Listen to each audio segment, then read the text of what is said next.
Hello everyone, welcome to Sinmaya classes. Let us see question number 8 of chapter gravitation. Define pressure. Pressure ಅನ್ನ define ಮಾಡಲಿಕ್ಕೆ ಕೇಳ್ತಾ ಇದ್ದಾರೆ. Okay. The thrust on an unit area is called pressure. ಒಂದು unit area ಆದ್ಮೇಲೆ apply ಆಗ್ತಾ ಇರೋ thrust ಅನ್ನ ಏನಂತ ಕರೀತಾರೆ? ಪ್ರೆಷರ್ ಅಂತ ಕರೀತಾರೆ.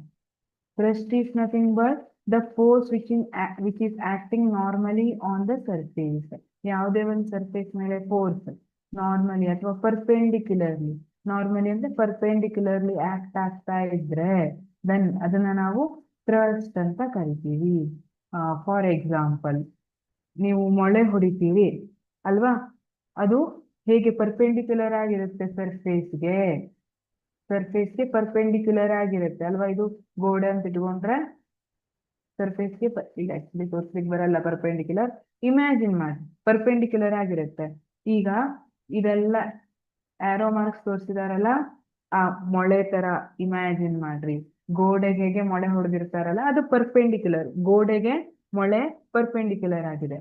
ಅದೇ ತರ ಥ್ರಸ್ಟ್ ಅನ್ನುವಂಥದ್ದೇನು, ಆ ಮೊಳೆನ ನೀವು ಪ್ರೆಷರ್ ಅಪ್ಲೈ ಆಗ್ತಾ ಇರೋದು ಅಂತ, ಸಾರಿ ಫೋರ್ಸ್ ಅಪ್ಲೈ ಆಗ್ತಾ ಇರೋದು ಅಂತ ಅಂದ್ಕೊಂಡ್ರೆ, ವಾಲ್ ಅನ್ನ ನೀವು ಸರ್ಫೇಸ್ ಅಂತ ಅಂದ್ಕೊಂಡ್ರೆ ಅವೆರಡು ಹೇಗೆ ಪರ್ಪೆಂಡಿಕ್ಯುಲರ್ ಇದಾವಲ್ಲ ಅದೇ ತರ ಫೋರ್ಸ್ ಪರ್ಪೆಂಡಿಕ್ಯುಲರ್ ಟು ಸರ್ಫೇಸ್, ಅವಾಗ ನಾವು ಅದನ್ನ ಥ್ರಸ್ಟ್ ಅಂತ ಕರಿತೀವಿ.